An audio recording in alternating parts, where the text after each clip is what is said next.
mala FPRRD style ang naging pag-aresto ng CIDG kay retired General Romeo Poquis.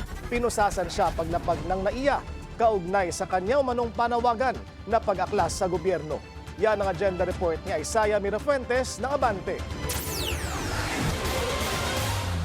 Natin ang proseso! Kayo mismo lumalabag sa batas!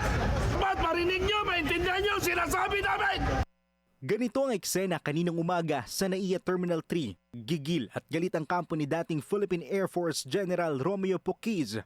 Nakatakda kasing isilbi ngayong araw ang arrest warrant laban sa kanya kaugnay sa kanyang kasong rebellion at sedition. Pero umalma ang kanyang kampo dahil hindi pinagbigyan ng kanyang mga abogado na makausap siya. Karapatan ito! Hindi po ito pakiusap! We are not requesting, we are demanding! Dismayado ang kanyang mga abogado at para sa kanila, maling trato ito. Comment sir, hindi talaga pinakausap sa inyo yung kliyente. Alam naman natin. Nakita nyo naman gusto namin kausapin man lang sandali, hindi kami Grabe pinagbigyan. oh! Si Poquis ay nagsilbi bilang Air Force General noong administrasyon ni dating Pangulong Rodrigo Duterte.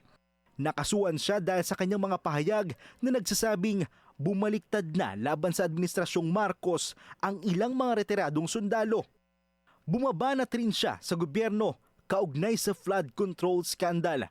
Paniwala rin ng kampo ni Poquis, bigo si Pangulong Bongbong Marcos na maikulong ang mga malalaking sangkot sa iskandalo. Pero giit nila, sa kabila ng mga kaso, tuloy pa rin sila sa kanilang laban sa korupsyon. Ngayong hapon, nakapagpiyansa na si Poquis sa RTC Branch 77 na nagkakahalagang 48,000 pesos.